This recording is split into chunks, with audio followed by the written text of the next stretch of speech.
Bismillahirrahmanirrahim. Assalamualaikum warahmatullahi wabarakatuh. Waalaikumsalam warahmatullahi wabarakatuh. Alhamdulillah, alhamdulillahilladzi anzala sakinata fi qulubil mu'minin liyazdadu imanan ma'a iman. Wassalatu wassalamu ala sayyidina Muhammadin wa ala alihi wa ashabihi ajma'in. Amma ba'du. Bapak-bapak dan ibu sekalian yang dirahmati Allah, alhamdulillah, segala puji dan syukur kita haturkan hanya kepada Allah Subhanahu wa taala atas segala nikmat karunia yang diberikan kepada kita, sehingga pada sore hari ini tanggal 8 Rajab 1441 Hijriah bertepatan tanggal 3 Maret 2020 kita bisa hadir mengikuti ta'lim kita pada sore hari ini. Mudah-mudahan Allah senantiasa melimpahkan rahmat berkah karunia kepada kita semuanya. Amin ya rabbal alamin. Bapak Ibu sekalian yang rahmati Allah, sebagaimana tema yang diminta kepada saya untuk menyampaikan, yaitu tema tentang Isra dan Mi'raj. Memang kalau di bulan Rajab ini ada satu peristiwa yang besar sekali yang terjadi, ya, dalam sosok seorang Rasulullah SAW yang memiliki jasa yang luar biasa sekali terhadap kita umat Islam ini. Nah, tentu peristiwa yang terjadi di bulan Rajab, di mana Rajab ini termasuk juga bulan, salah satu bulan yang dimuliakan oleh Allah Subhanahu wa taala. Sebagaimana di dalam surat At-Taubah dijelaskan ayat 36, a'udzubillahi minasyaitonirrajim. Inna iddatash syuhuri 'indallah 12 syahran fi kitabillah yauma khalaqas samawati wal ard minha arba'atun hurum. Sesungguhnya bilangan bulan di sisi Allah Subhanahu wa taala ada 12 bulan.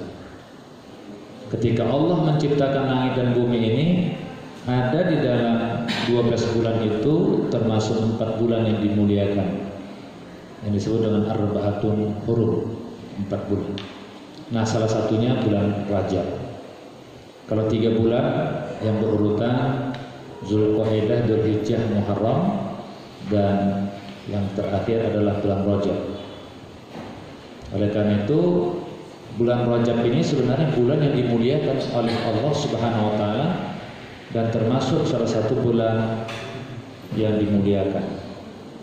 Oleh karena itu, kenapa momentum bulan Rajab ini kita senantiasa memperbanyak doa kita, memperbanyak zikir kita, memperbanyak taubat kita kepada Allah Subhanahu wa taala. Begitu juga kita dianjurkan berpuasa, karena berpuasa di bulan Rajab termasuk salah satu ya bulan yang dimuliakan, walaupun tidak ada puasa yang khusus di bulan Rajab. Dan tentunya sebagaimana yang tadi saya sampaikan, momentum bulan Rajab ada satu peristiwa yang besar yang termasuk al-mu'jizat al-kubra, salah satu mukjizat yang terbesar yang dialami oleh Rasulullah SAW dalam peristiwa Isra dan Mi'raj. Sebelum saya membahas tentang Isra dan Mi'raj ini, tentunya Bapak Ibu sekalian, kita mengetahui terlebih dahulu latar belakang dari peristiwa Isra dan Mi'raj, di mana setiap rasul yang diutus oleh Allah Subhanahu wa taala kepada umatnya tentunya untuk menyampaikan dakwah, untuk menyampaikan kalimat tauhid. Walaqad ba'atsna fi kulli ummatin rasulan.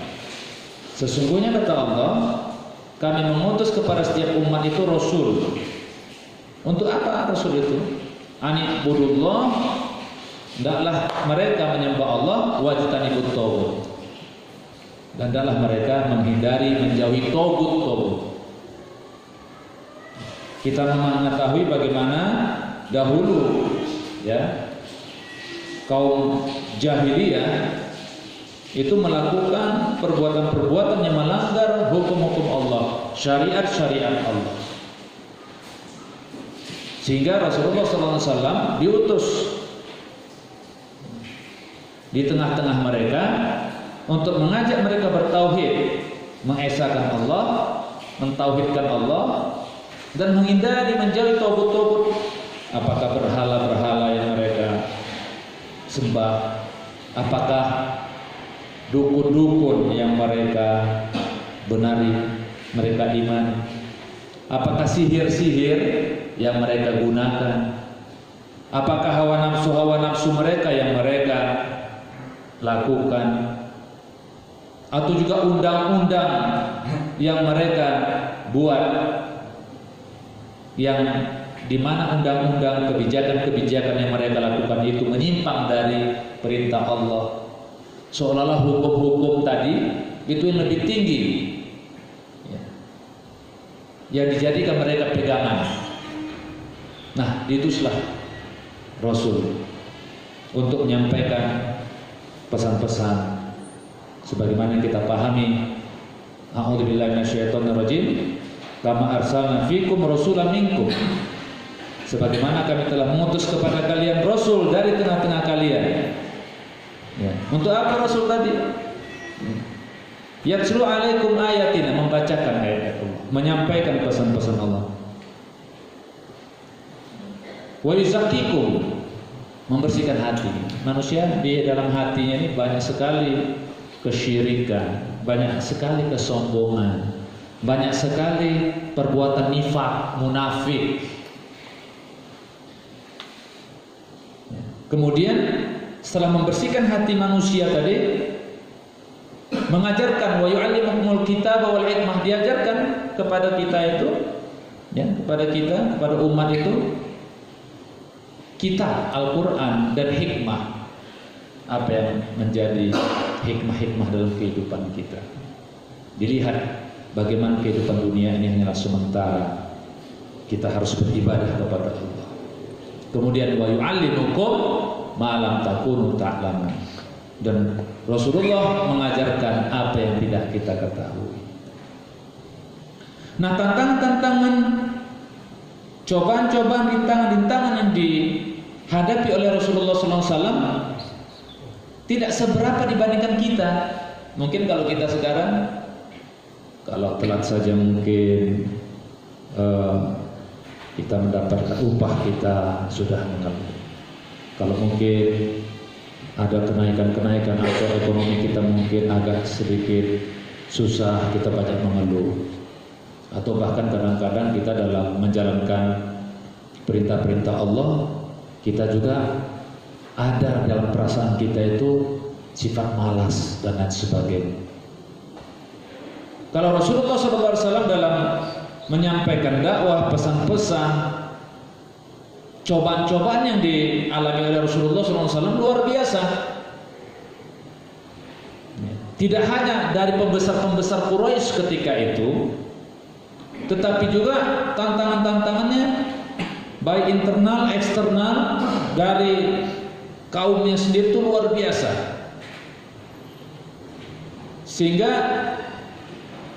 bagaimana ketika Rasulullah menyampaikan dakwah-dakwahnya sampai dia mau dibunuh, dia dilempari.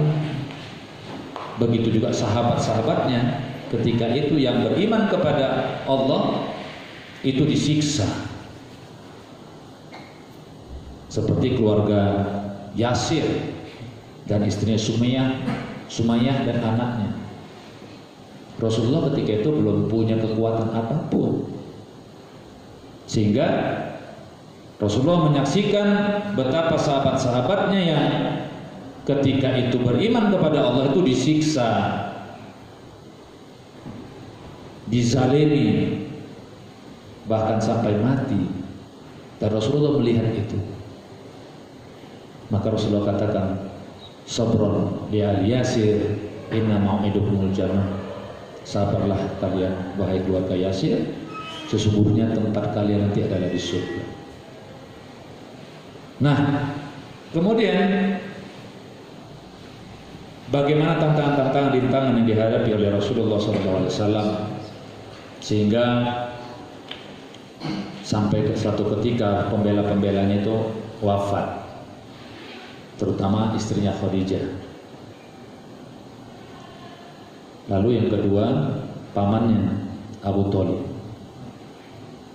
Setelah Rasulullah berdakwah, memang pamannya belum beriman, tetapi dialah membackup Rasulullah SAW. Nah, khususnya yang membackup beliau adalah istrinya tercinta, itu Khadijah. Bagaimana tantangan-tantangan ketika dihadapi oleh Rasulullah? Ketika pulang, Khadijah itu sangat perhatian sekali, memberi pelayanan yang luar biasa kepada suaminya. Ya. Mungkin kalau kita sekarang bagaimana? Kalau suami pulang, istri di rumah mungkin gimana? Kalau suami terlambat sedikit saja, kita sudah marah. Atau juga mungkin kita tidak mau menyediakan makanan untuk suami kita. Tapi kalau Khadijah radhiyallahu anha luar biasa.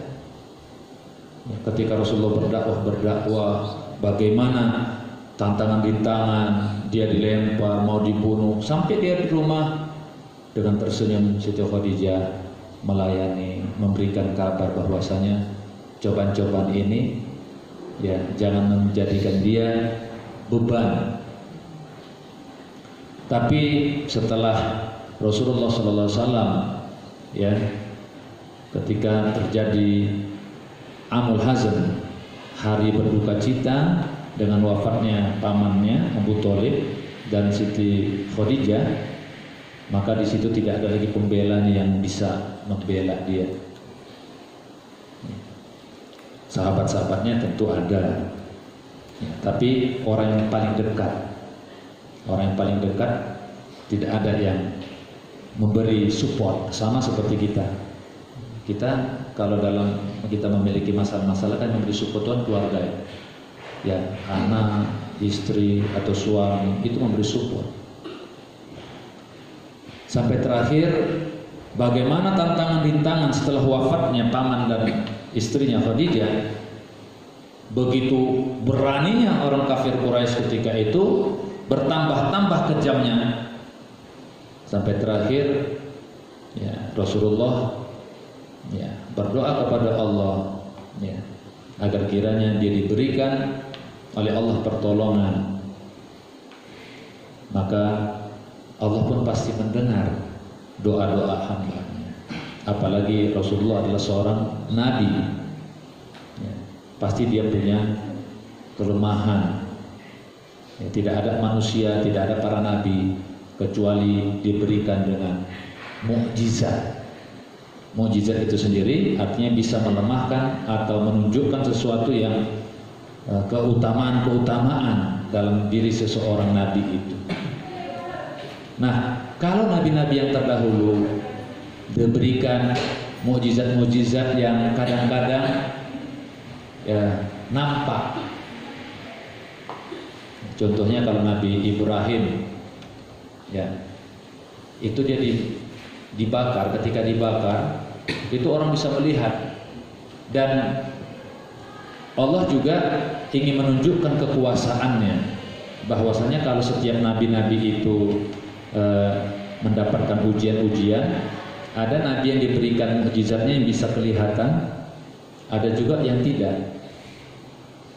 Nah, contohnya seperti Nabi Ibrahim ketika dia dibakar dilihat oleh orang. Oh, nah dia tidak lari, Nabi Ibrahim tidak lari.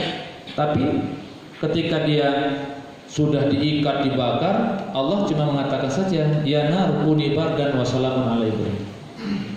Wahai api, jadilah kau dingin, selamatkanlah Ibrahim. Itu. Jadi kalau seandainya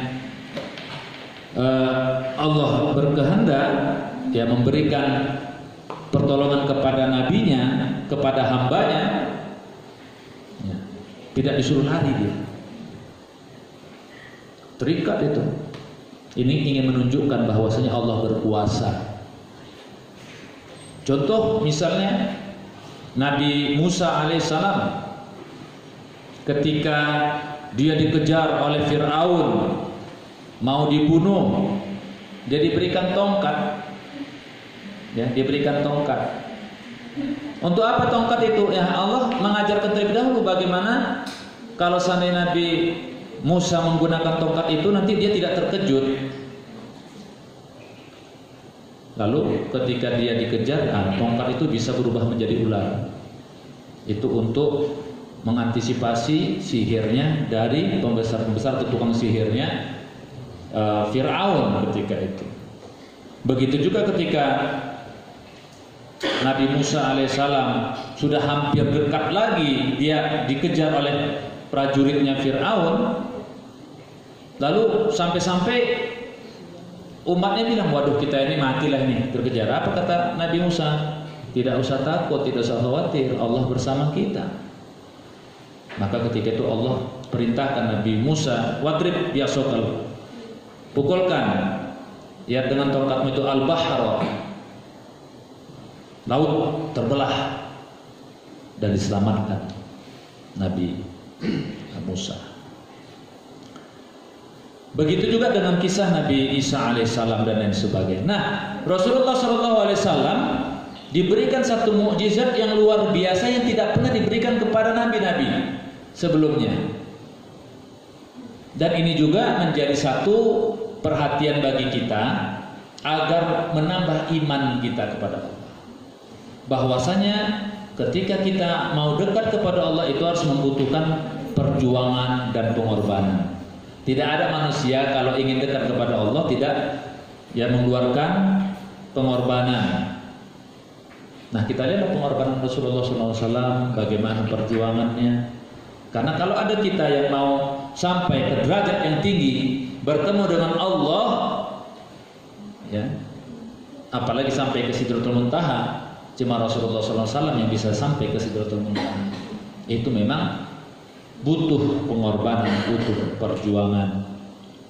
Tidak ada ujuk-ujuk kita ya bisa meraih keberhasilan kalau tidak membutuhkan perjuangan dan pengorbanan.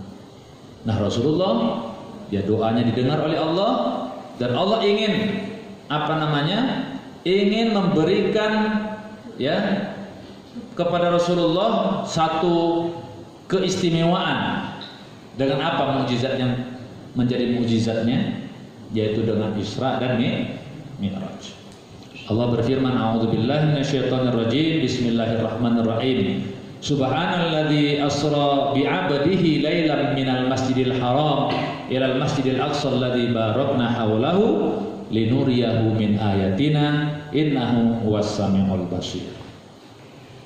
Nah, Bapak Ibu sekalian rahmati Allah. Ini surat Al-Isra, surat ke-17. Allah mengawali ayat ini dengan kata-kata subhana, maha suci Allah. Orang-orang nggak percaya ketika Rasulullah Isra dan Mi'raj. Bagaimana bisa Rasulullah Isra diperjalankan dari Masjidil Haram ke Masjidil Aqsa itu dalam satu malam? Nggak ada yang percaya. Mungkin kalau kita juga nggak yakin gitu. Begitu secara fitrahnya manusia, di mana orang-orang kafir Quraisy ketika itu kalau mau pergi ke Masjidil Aqsa itu yang ada di Palestina itu 1 bulan perjalanannya. Tapi Rasulullah SAW perjalanannya cuma 1 malam. Tapi kita lihat ayat ini, subhanalladzi asra, maha suci Allah yang telah mengisrakan, yang memperjalankan. Jadi Allah yang memperjalankannya. Rasulullah tidak mengatakan saya berjalan. Di sini yang menjadi pelakunya adalah Allah yang memperjalankan. Apakah kita tidak percaya kalau tadi Nabi Ibrahim saja dia tidak bisa terbakar? Bagaimana Nabi Musa yang tadinya dia juga hampir terbunuh oleh Fir'aun, kemudian Allah perintahkan pukulkan tongkatmu itu lautan? Bagaimana Nabi Isa alaihissalam ketika dia mau dibunuh juga Allah angkat beliau. Apalagi kalau Rasulullah SAW langsung Allah yang memperjalankannya dari Masjidil Haram ke Masjidil Aqsa. Tidak ada orang tidak yakin. Kenapa? Allah yang pelakunya. Nah, ini menjadi dasar kenapa satu kalimat perintah subhana itu memiliki makna kita mensucikan Allah. Tidak ada sesuatu yang tidak mungkin kalau Allah berkehendak. Sama seperti kita sekarang ini, Bapak Ibu. Yang tadi mungkin kita ada saking mengidolakan seseorang, mengidolakan satu negara, mengidolakan macam-macam, atau ada satu negara juga yang merasa paling hebat. Tidak ada sesuatu kalau Allah berkehendak, Allah kasih satu saja, misalnya penyakit saja sudah luar biasa. Terjadi kegoncangan. Betul? Maka itu kita tidak boleh ke dalam hidup ini merasa bangga, merasa sombong, merasa paling hebat. Enggak ada manusia yang tidak mendapatkan kalau Allah berkehendak mengutus atau mengirim satu penyakit saja misalnya, dengan kekuasaan Allah bisa habis semuanya. Sama seperti kita sekarang ini. Dengan penyakit corona saja, COVID-19 saja, semuanya sudah takut. Mau pergi sana takut. Bahkan sekarang itu di Mekah, orang umroh itu tidak boleh masuk. Yang sudah siap berangkat, bahkan sudah landing, atau bahkan sudah punya visa dan sebagainya, mereka tidak bisa masuk untuk melaksanakan ibadah umroh. Kenapa? Karena lagi dilarang karena takut tersebarnya virus corona ini. Begitu juga kita lihat sekarang, dunia sekarang sudah menjadi seolah-olah sudah bawaannya dunia ini sudah sangat mengkhawatirkan, takut. Apalagi di Indonesia sekarang sudah ada ada yang terjangkit penyakit itu. Nah, itu kalau Allah mau berkehendak, berkuasa, satu saja kalau dilihatnya. Tetapi bagaimana orang-orang kafir ketika itu, kaum kafir Quraisy, apakah langsung Allah berikan bencana, musibah, penyakit seperti itu? Tidak. Kenapa? Karena Rasulullah pun mengatakan, ya, mereka itu umatku.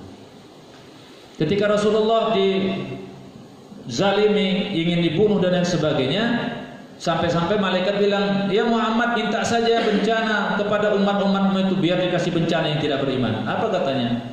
Umati, mereka itu umatku. Tuh sayangnya Rasulullah kepada kita, Bapak Ibu sekalian. Kalau bukan karena doa Rasulullah, mungkin kalau ada yang sudah melakukan maksiat, melakukan perbuatan dosa, Allah kasih bencana musibah. Nah, Allah kasih bencana musibah seperti ini pun ujian-ujian kepada kita dengan ketakutan, dengan bencana, musibah, dengan penyakit, biar kita ingat kepada Allah.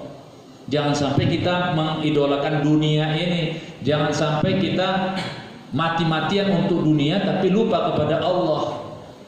Nah, beginilah Rasulullah SAW di Isra Mi'rajkan oleh Allah, Allah ingin menunjukkan kepada Rasulullah bagaimana kekuasaan Allah. Dia perjalankanlah Nabi Muhammad SAW dari Masjidil Haram ke Masjidil Aqsa.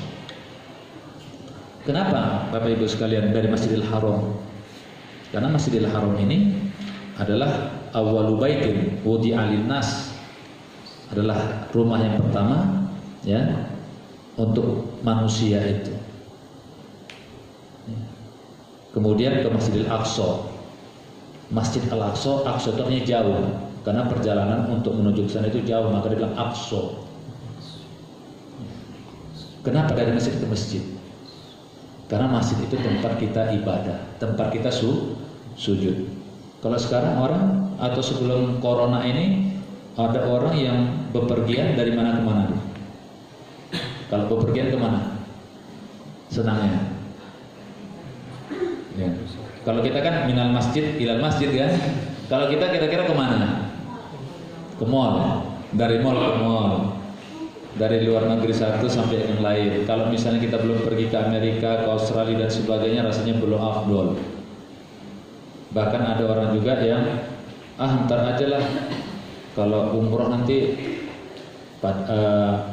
dibilang jadi ustazah, kita jadi haji atau hajah. Jadi seolah-olah kita takut kalau misalnya kalau sudah dapat gelar haji ataupun hajah, kita tidak bisa lagi melakukan misalnya ke sana kemari, nggak boleh. Padahal dengan kita melaksanakan ibadah itu kan melekatkan diri kita agar kita selalu takwa, taat kepada Allah. Ini pada sudah umrah atau sudah pada haji? Umrah ya, alhamdulillah. Jangan sampai kita pertama sekali ke luar negeri sebelum kita umrah. Kenapa? Karena memang perjalanan Rasulullah SAW itu minal Masjidil Haram ilal Masjidil Aqsa. Ya. Nah, kata-kata subhana tadi itu menunjukkan bahwasanya Allah berkuasa dan kita mensucikan Allah Subhanahu wa taala, bahwasanya apa yang dilakukan oleh Allah ini ya dengan kehendak Allah itu bisa terjadi apapun itu. Maka itu orang-orang kafir tidak percaya, Bapak Ibu sekalian. Mereka tidak mengimani, maka Rasulullah katakan tukang sihir, tukang bohong. Sampai-sampai mereka ingin mengetahui kejujuran Rasulullah. Padahal Rasulullah disebut dengan Al-Amin. Ya, Al-Amin, orang yang dipercaya. Sampai mereka mengatakan, coba buktikan kalau seandainya engkau Isra dan Mi'raj itu berjalan itu bagaimana? Nah, Rasulullah disebutkan dalam hadis bahwasanya Rasulullah itu ya diberikan yang disebut dengan buraq. Buraq dijelaskan hewan yang tidak lebih besar dari keledai, tidak terlalu kecil dari bidham. Nah, kalau kita lihat buraq itu sendiri dari kata-kata barq. Barqun itu dari kata kayak kecepatan. Al-barqu. Jadi kecepatan luar biasa. Kalau dahulu orang nggak percaya itu. Sekarang kalau kita misalnya pergi umroh saja, berapa jam perjalanan? 9 jam sampai 10. Kalau PP 20 jam, 1 hari kan? Dulu nggak ada yang percaya. Nah, orang baru percaya. Oh iya, sekarang baru percaya. Nah, kalau dulu banyak orang nggak percaya, tidak beriman. Nah, disinilah kenapa iman itu penting sekali. Maka banyak sekali orang-orang yang tadinya sudah beriman kepada Rasulullah pun mereka tidak beriman. Tetapi yang beriman seperti contoh Abu Bakar As-Siddiq, sehingga dia diberi nama As-Siddiq yang membenarkan. Ada bertanya, benar nggak Rasulullah? Dia benar. Dia nggak pernah bohong, nggak pernah dusta. Dia Al-Amin. Dari cari-cari bagaimana Rasulullah itu setelah umurnya 40 tahun dia nggak pernah pergi ke Masjidil Aqsa. Tapi ketika diminta bagaimana menjelaskan Masjidil Aqsa itu, dia bisa jelaskan serinci-rincinya. Luar biasa. Kita aja sudah berapa kali pergi umrah, misalnya kalau tanya mana pintu bab ini, kita pun masih bingung. Terlalu banyaknya pintu-pintu itu. Ini Rasulullah diminta coba jelaskan berapa pintunya, berapa ini, dia bisa jelaskan. Lalu mereka berpikir, kok bisa ya menjawab ini Muhammad ini ya? Ditanya lagi, yang kedua, ada kafilah kami yang berdagang, mereka dalam perjalanan, bagaimana kondisi dia sekarang? Lalu Rasulullah katakan, kafilah kalian ada satu untanya yang tersesat. Kemudian ada satu unta lagi yang warnanya hitam yang mendahului, nanti akan sampai tiba bla bla bla pada hari ini begini. Nah, mereka ingin melihat pada hari yang ditentukan oleh Rasulullah. Mereka tunggu sampai terbitnya matahari, belum ada. Wah, itu bohong, itu Muhammad bohong, pendusta. Lalu tiba-tiba setelah mereka mau pergi, baru kelihatan itu kafilahnya sudah datang. Itu menjadi satu kebenaran bahwasanya Rasulullah tidak pernah berdusta, tidak pernah berdusta. Nah, Oleh karena itu, Bapak Ibu sekalian rahmati Allah, inilah ya peristiwa mukjizat yang besar yang diberikan oleh Allah kepada Rasulullah untuk apa? Untuk memberi keyakinan kepada Rasulullah SAW bahwasanya dakwah ya yang disampaikan oleh Rasulullah kepada manusia jangan sampai pernah kita itu kecewa, jangan sampai kita pernah berputus asa. Meskipun tadi pembelanya istrinya Siti Khadijah dan Abu Thalib ini sudah wafat. Nah, ini Isra-nya, perjalanan. Nah, sesungguhnya Allah, dan Allah juga ingin menunjukkan linuriyahu min ayatina. Dengan Isra dan Mi'raj tadi itu Allah ingin menunjukkan apa? Tanda-tanda kebesaran Allah. Innahu was-sami'ul basir. Sesungguhnya Allah Maha mendengar lagi Maha melihat. Nah, Bapak Ibu sekalian rahmati Allah, setelah peristiwa Isra ini ada peristiwa Mi'raj. Mi'raj itu apa artinya? Mi'raj itu naik. Araja ya'ruju, Mi'raj. Jadi naik. Jadi Rasulullah SAW naik ke langit. Di langit pertama beliau berjumpa dengan Nabi Adam. Ya. Kemudian di langit kedua beliau bertemu dengan Nabi Yahya dan Nabi Isa. Di langit ketiga Rasulullah bertemu dengan Nabi Yusuf. Di langit keempat beliau bertemu dengan Nabi Idris. Di langit kelima beliau bertemu dengan Nabi Harun. Di langit keenam bertemu dengan Nabi Musa. Dan di langit ketujuh bertemu dengan Nabi Ibrahim alaihissalam. Kemudian ada yang bertanya, Ustaz, apakah dengan tingkatan-tingkatan itu menjelaskan adanya kelebihan daripada nabi-nabi tersebut? Oh, di langit pertama ketemu dengan Nabi Adam, ketemu kedua dengan Nabi Yahya dan Nabi Isa. Semuanya itu sama sebenarnya, ya, tidak dibeda-bedakan. Sama seperti kita. Kita saja Bapak Ibu sekalian, ada orang yang dekat duduk sama kita saja kadang-kadang kita tidak peduli, ya. Tapi ada orang-orang yang kadang-kadang agak jauh dengan kita, ya, yang jauh, tapi kita selalu peduli kepada mereka. Betul? Kadang-kadang bagaimana kesehatannya, bagaimana kondisi ekonominya, bagaimana keadaannya. Kadang-kadang kita care, kan? Padahal dia jauh, ya. Sedangkan yang dekat saja kita tidak care, tidak peduli. Nah, nabi-nabi yang ditemui oleh Rasulullah SAW ketika Mi'raj ini itu tidak dibeda-bedakan, semuanya sama, ya, semuanya sama. Selanjutnya, ketika Rasulullah tadi Isra dan Mi'raj itu dijelaskan beliau itu dibersihkan hatinya, ya. Untuk apa dibersihkan hatinya? Karena memang dalam hati manusia ini banyak sekali kotoran-kotoran. Ya, kalau misalnya kita berbicara masalah akhlak, bagaimana sifat sombong, takabur, ria, ya, suka merasa benar sendiri, suka sum'ah. Nah, Rasulullah ketika Isra Mi'raj itu dibersihkan dulu katanya. Ada tiga Jibril yang datang katanya, dibersihkan hatinya itu. Nah, dulu nggak ada orang percaya, Bapak Ibu sekalian, kok bisa hatinya itu dibedah, dadanya dibedah. Iya.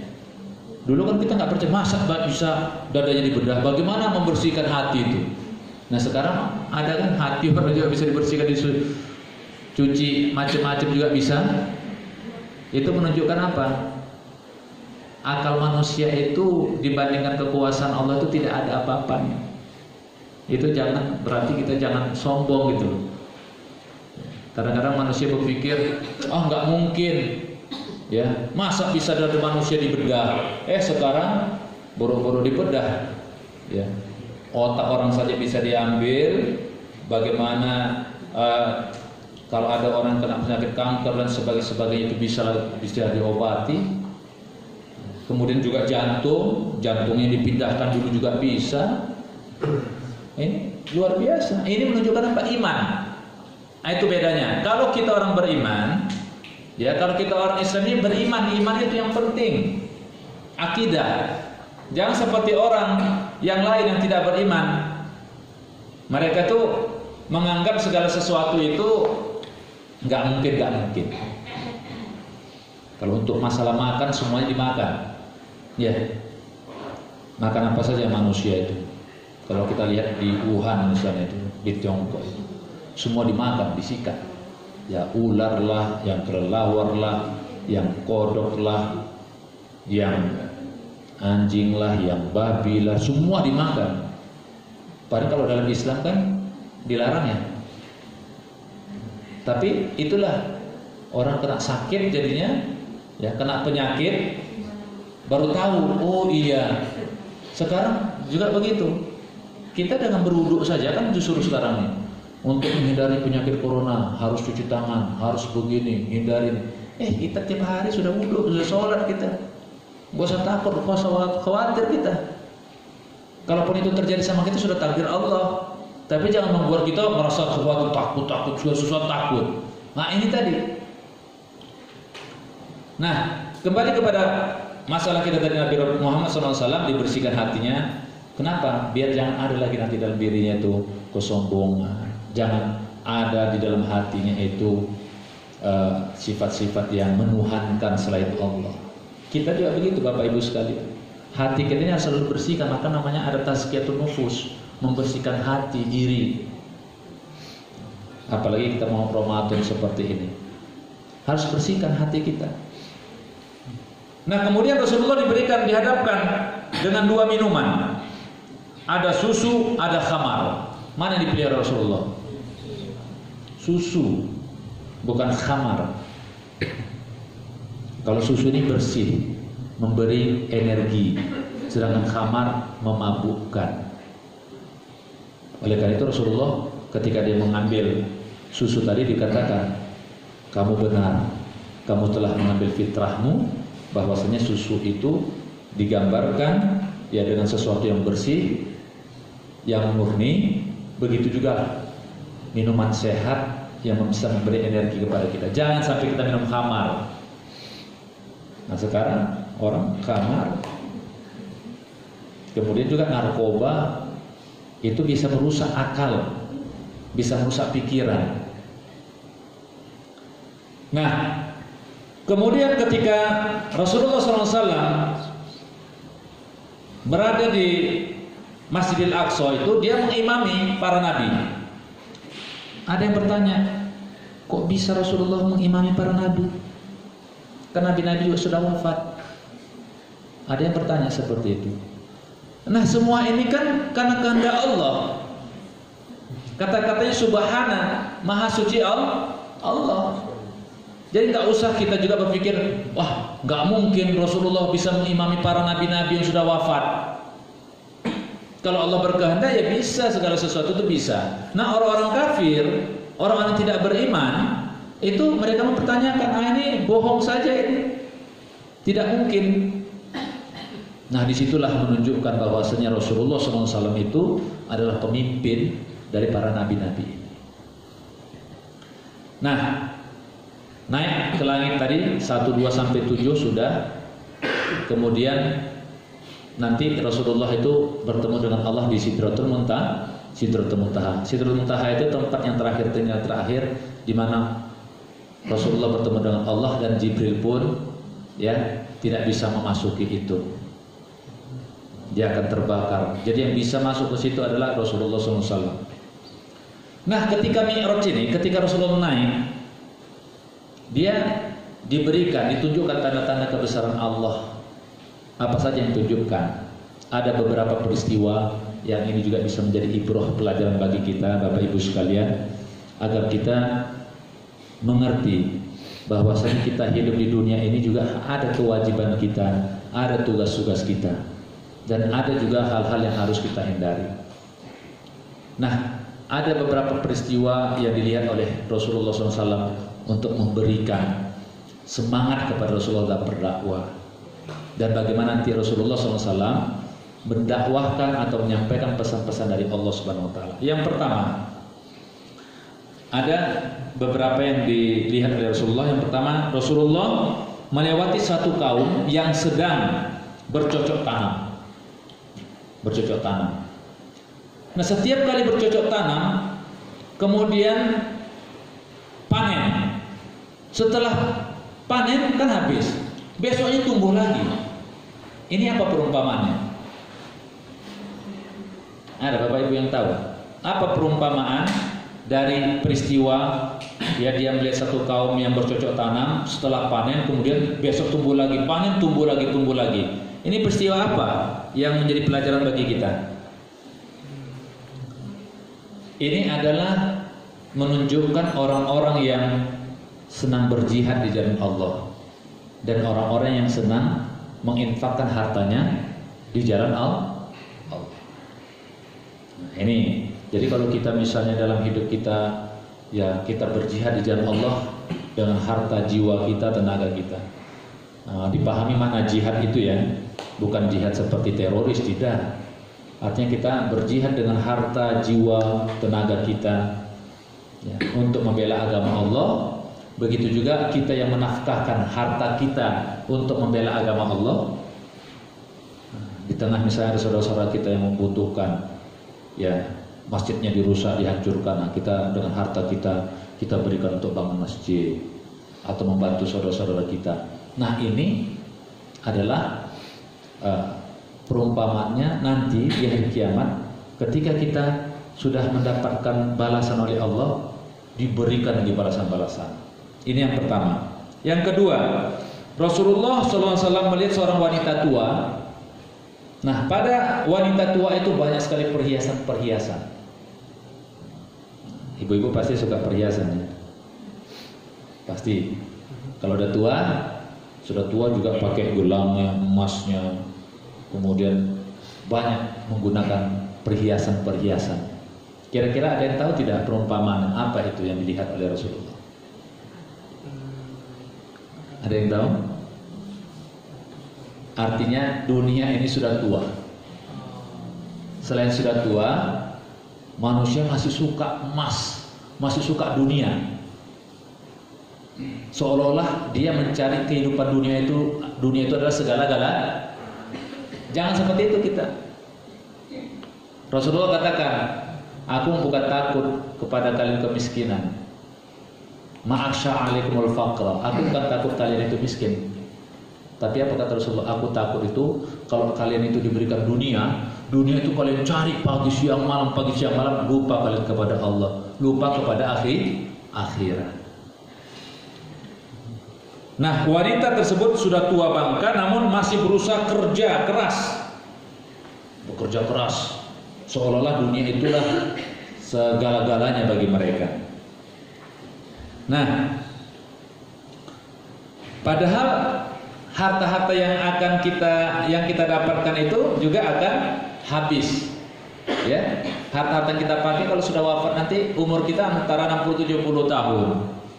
Ya Bu ya, Pak. Umur kita 60-70 tahun. Harta kita yang kita bangga-banggakan, ini rumah kita, gedung, kemudian kendaraan kita, dia emas-emas, perak kita dan sebagainya. Kita lalai, lupa kepada Allah. Nah, itu yang akan menjadi masalah nantinya. Semua itu akan habis, akan binasa. Nah, yang ketiga, Rasulullah SAW melihat orang-orang sedang memukul kepala mereka dengan batu hingga pecah.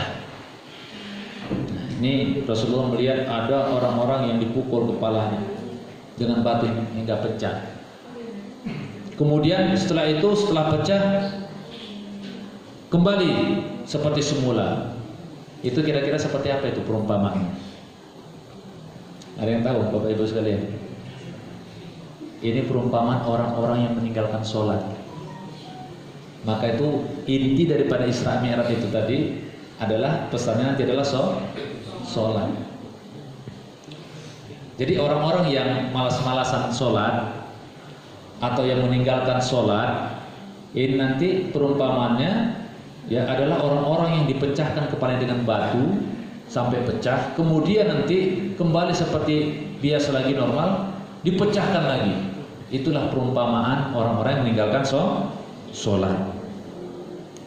Apa di dalam Al-Quran menjelaskan? Innal munafiqina yukhadi'unallah wa huwa khadi'uhum wa idza qamu ila sholati qamu kusala.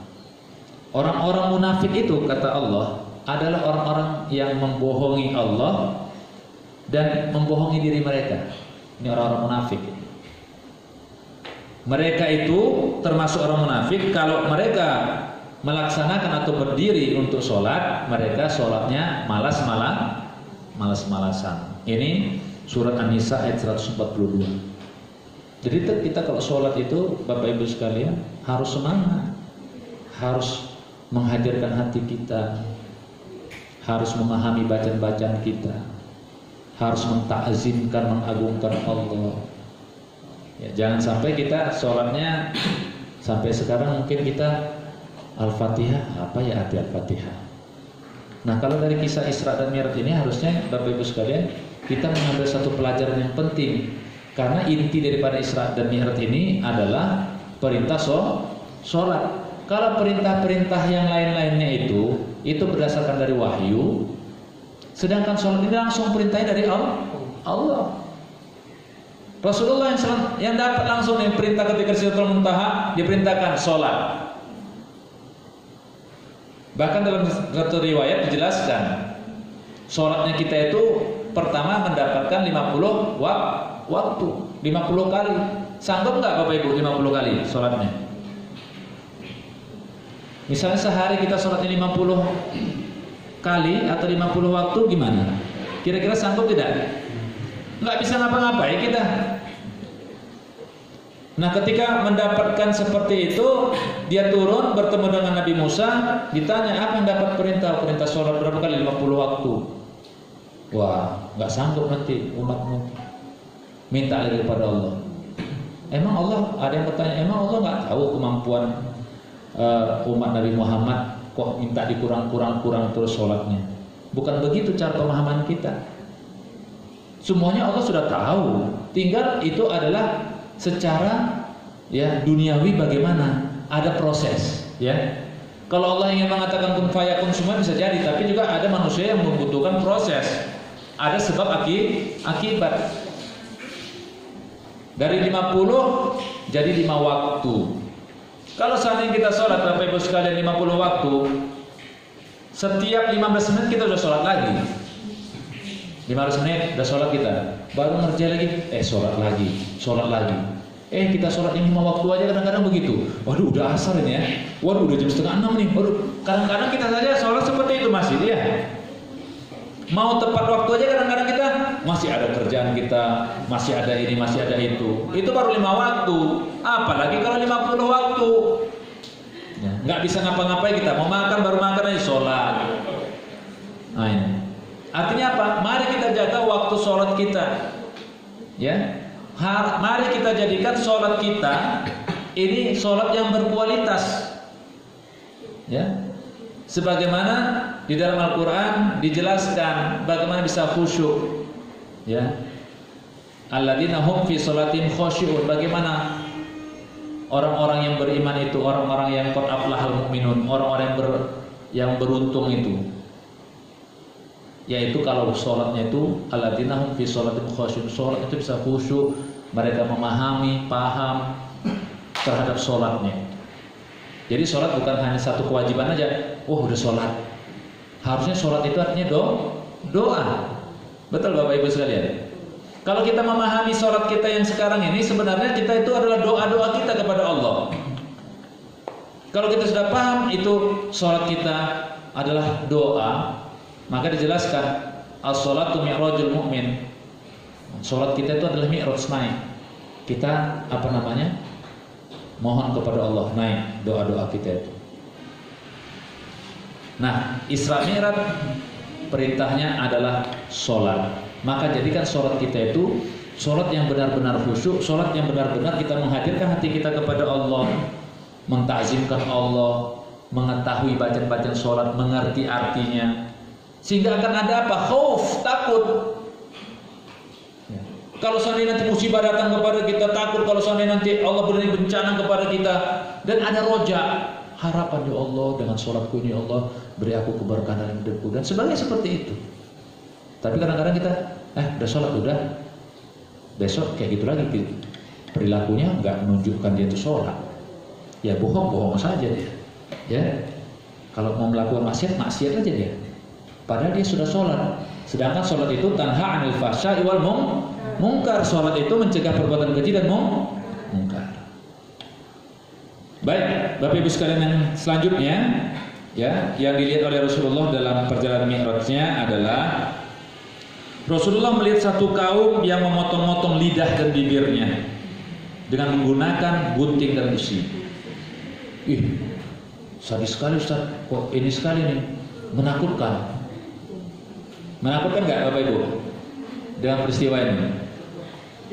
Kira-kira apa itu tamsilnya? Apa pelajaran dari orang-orang yang memotong lidah dan bibirnya ini? Kira-kira kenapa? Suka apa dia ini? Gosip, gibah. Terus apa lagi? Orang yang menyampaikan sesuatu tapi dia tidak melaksanakannya. Termasuk juga ahli-ahli pidato, ahli agama juga. Ustadz juga termasuk. Dia menyampaikan sesuatu tapi dia tidak mengerjakannya. Apa yang dijelaskan? Ya. Kabura maqtan an taqulu ma la taf'al. Besar sekali laknat Allah bagi orang yang mengatakan sesuatu tapi dia tidak kerjakan. Ya termasuk juga lah gosip, ghibah, orang-orang yang pinter agama, dia menyuruh orang berbuat kebaikan sedangkan dia tidak melakukannya. Ini gambaran yang dilihat oleh Rasulullah SAW. Selanjutnya yang kelima, Bapak Ibu sekalian rahmati Allah, Rasulullah melihat seekor banteng yang besar keluar dari dalam perut batu yang besar.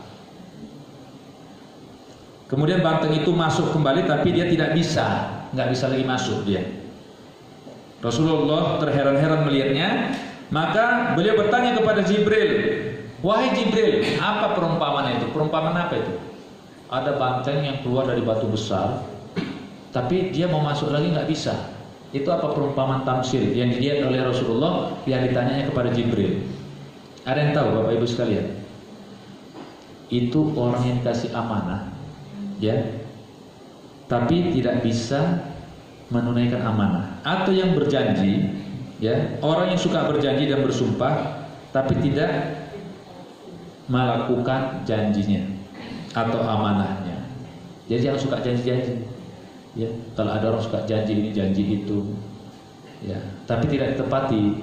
Ini sama seperti perumpamaan, ya, mereka itu ya seperti banteng yang keluar dari batu, kemudian mereka tidak bisa kembali lagi. Yang keenam adalah ya Rasulullah SAW melihat ya ada orang-orang yang suka mengambil hak orang lain, memakan harta orang lain. Ya. Ini dijelaskan, memang kita butuh Bapak Ibu sekalian, uang kita butuh, tapi jangan sampai kita mengambil hak orang lain.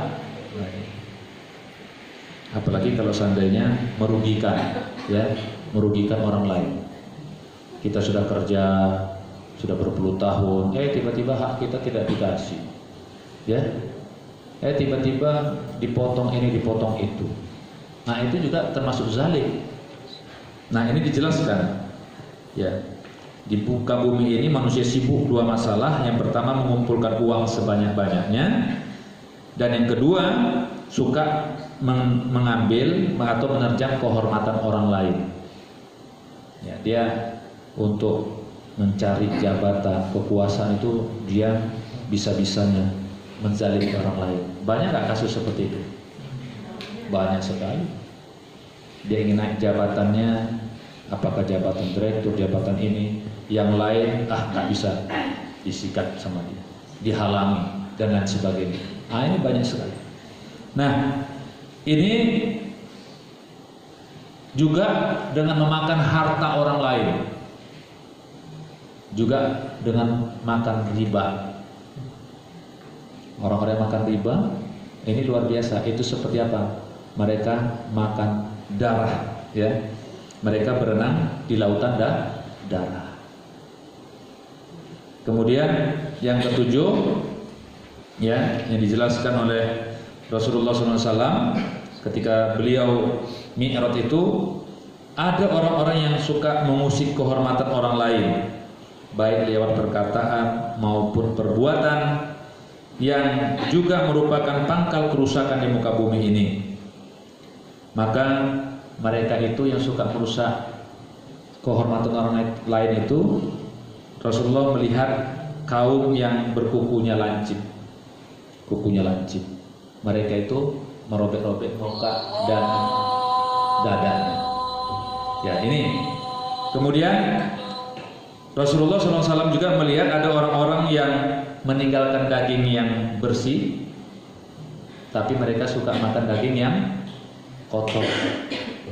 Itu perumpamaan apa? Ya, orang-orang yang berzina. Ada yang bersih, dia punya istri, tapi suka mengambil yang kotor. Ini Rasulullah melihat bahwasanya orang-orang ini meninggalkan daging-daging yang bersih, ya, tapi memakan daging-daging yang kotor, yang disebut dengan bangkai. Artinya perumpamaan mereka itu adalah perumpamaan orang yang melakukan perzinahan. Dia sudah punya pasangan suami istri yang sah, tapi dia juga melakukan perbuatan-perbuatan yang menyimpang dan perbuatan zina. Nah, yang terakhir, ya, yang terakhir perumpamaan itu adalah Rasulullah melihat seorang laki-laki yang sedang memikul barang yang tidak kuat dipikulnya. Kemudian Rasulullah bertanya, siapakah mereka itu? Dia membawa barang-barang tapi nggak kuat. Itu adalah orang yang diberikan amanah tapi tidak kuat atau tidak menjalankan amanahnya.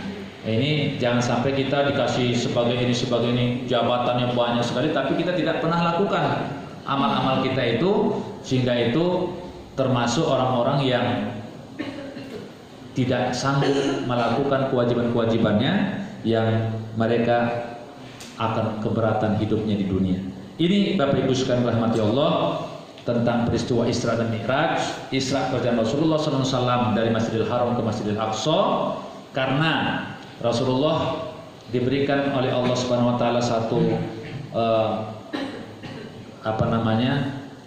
kebahagiaan atau satu, kalau misalnya ada orang sedih-sedih itu dikasih apa namanya?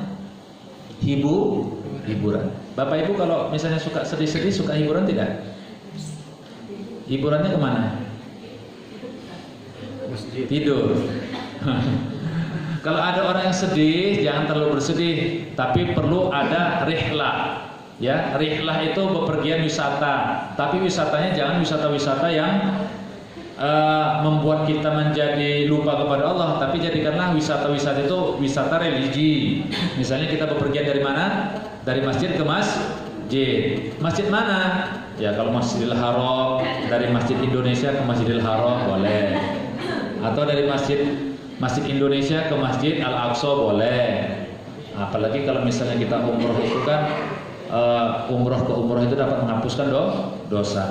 Yang kedua, mi'rajnya Rasulullah itu adalah bagaimana Rasulullah diperlihatkan oleh Allah untuk melihat peristiwa-peristiwa besar, agar Rasulullah SAW mengetahui dan bisa menyampaikan pesan-pesan seperti beberapa peristiwa tadi yang saya sampaikan, agar kita itu bisa menghindari hal-hal yang buruk dalam kehidupan kita.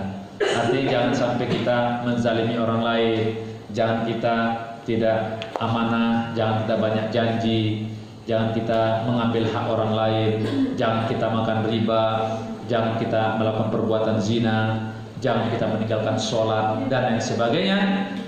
Inilah yang disampaikan kepada kita agar kita senantiasa menjadi hamba-hamba Allah yang senantiasa dekat kepada Allah. Dan yang terakhir inti daripada Isra Mi'raj itu adalah kita mendapatkan perintah sholat. Sholat itu langsung Allah yang berikan kepada Rasulullah, ya, setelah berdiskusi, setelah berbicara, Allah berbicara kepada Rasulullah SAW. Kalau misalnya zakat itu dari wahyu, ya zakat, puasa, haji. Tetapi kalau sholat itu langsung Allah kasih kepada Rasulullah. Rasulullah. Rasulullah mendapatkannya sampai ke Sidratul Muntaha, ke tempat yang terakhir. Oleh karena itu mari kita jaga sholat kita, mari kita pahami sholat kita. Mudah-mudahan dengan sholat kita ini juga bisa menjadi pembenteng kita nanti. Kenapa? Karena awal ma yuhasabul abdu yaumal qiyamah. Awal sekali nanti manusia itu yang akan dihisab apanya, Bapak Ibu? Sholatnya. Kalau sholatnya baik, maka semua perbuatannya bisa baik. Tapi kalau sholatnya tidak baik, maka bisa jadi ya dia pun tidak banyak melakukan kebaikan. Saya rasa cukup demikian yang dapat saya sampaikan. Mengingat waktu kita sudah sampai maghrib, mungkin untuk diskusi atau tanya jawab kita tiadakan ya. Apa? Cuma ada 2 sih, Ya? 2 pertanyaan. Ada 2 pertanyaan, silakan.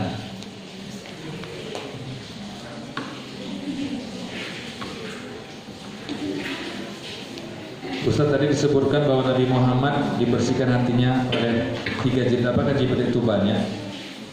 Tadi 3 malaikat maksud saya. Jadi malaikat Jibril, ada Mikail, dan satu lagi malaikat rahmat. Ya. Jadi malaikat itu tidak hanya 10, malaikat itu jumlahnya banyak. Ada malaikat hafazah dan lain sebagainya. Kedua, bagaimana pendapat Ustaz tentang masyarakat muslim yang sangat terlalu panik dengan virus corona? Tadi saya katakan, kalau orang-orang yang beriman, dia yakin kepada Allah, dia tidak akan terlalu khawatir, tidak terlalu panik. Kenapa? Karena dia ada Allah. Kedua, dia melakukan perintah-perintah Allah. Orang yang selalu sholat, pastinya dia kan menjaga wudhu ya. Kalau sekarang kita disuruh kemana-mana harus cuci tangan, apakah pakai alat-alat atau pembersih dan sebagainya. Kalau mau sehat atau kita terhindar dari penyakit, walaupun memang kita ikhtiar juga, tapi kalau kita misalnya dari wudhu kita benar, bagus, hilang penyakit semua itu Bapak Ibu sekalian. Kumur-kumur, ya. Kita cuci tangan kan setiap cuci tangan sebelum sholat kan cuci tangan kan, hilang. Yang kedua kumur-kumur, ya, membersihkan tidak hanya mulut kita, tapi juga bagaimana ucapan-ucapan kita, kata-kata kita, jangan sampai kita berbicara yang tidak baik, tidak benar, menzalimi orang. Kalau hidung bagaimana? Kita kan hidung cuma gini-gini doang. Hidung itu harusnya apa? Dihirup. Sanggup tak kita menghirup air sampai ke hidung kita? Itu membersihkan. Wajah kita bersihkan. Kemudian tangan kita, ya, rambut kita, kaki kita. Jadi orang-orang yang terlalu parno atau terlalu merasa khawatir dengan corona ini sebenarnya orang-orang yang tidak yakin dengan Allah. Harusnya kita yakin. Kalau seandainya kita itu yakin kepada Allah, kita dapat menghindari sesuatu yang juga menghindari sesuatu yang bisa merusak kita, ya insya Allah kita sehat. Jangan kemudian kita, kata Ustaz nggak apa-apa, saya pergi ke Cina saja sekarang. Enggak juga begitu, karena pernah satu ketika di zaman Rasulullah, sahabat Umar bin Khattab, ketika ada satu wabah penyakit, ada yang terlalu yakin, tawakal, nggak apa-apa, dia masuk ke daerah itu. Tapi Umar mengatakan, saya nggak mau. Kenapa wahai Umar, kamu tidak mau masuk ke daerah itu? Apakah engkau menolak takdir? Aku bukan menolak takdir, aku menolak takdir yang tidak baik menjadi takdir yang baik. Kemudian temannya itu, sahabat itu masuk ke situ, dia kena musibah, meninggal, kena virus penyakit itu. Sedangkan Umar bin Khattab dia selamat karena menghindari dari terjadinya virus. Nah itu artinya juga bukan kita menjadi orang yang sombong. Nggak apa-apa itu, tidak. Maksudnya di sini kita tetap menghindari, ya. Tetapi kita tidak usah terlalu takut terhadap penyakit itu kalau seandainya kita benar-benar sudah menjaga segala sesuatunya. Jaga wudhu kita bagus, menjaga sholat kita sudah bagus, menjaga istighfar kita, menjaga kemudian kita bertobat kepada Allah dan doa. Apa yang disampaikan satu doa dari Rasulullah SAW? Allahumma inni a'udzubika min zawali nikmatik wa tahawuli afiatik wa fujaati nikmatika wa jami safatik. Ini doa Rasulullah SAW. Apa doanya? Ya Allah, aku berlindung kepadamu dari hilangnya nikmat yang kau berikan kepadaku. Kemudian, dan aku berlindung kepadamu dari berubahnya kondisi dan keadaan kesehatanku. Dan aku berlindung kepadamu ya Allah dari datangnya musibah cobaan yang datang tiba-tiba karena kemurkaanmu kepadaku. Jadi jangan sampai Allah murka kepada kita. Allah murka kepada orang yang syirik, kepada orang yang sombong, ya. Dan mereka nanti akan diberikan bencana musibah seperti azab dan lain sebagainya. Banyak sekali ayat-ayat yang mengatakan jangan sampai kita lupa kepada Allah. Falamma nasu ma dzukiru bihi, kalau mereka itu sudah lupa kepada Allah, tidak ingat kepada Allah, Allah bukakan kepada mereka fatahna 'alaihim abwaaba kulli syai'. Dibukakan oleh Allah segala sesuatu kepada mereka, seolah-olah enggak akan terjadi apa-apa. Oh, hebat ya kita enggak sholat tapi rezeki terus jalan.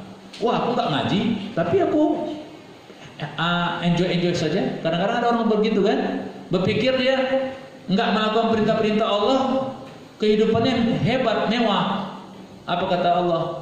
Nanti setelah mereka hatta idza farihu bima utus, setelah diberikan Allah apa yang mereka jadi bangga, merasa sombong, fa akhadnahum baghtah. Disitulah Allah berikan bencana musibah yang tiba-tiba sampai mereka apa?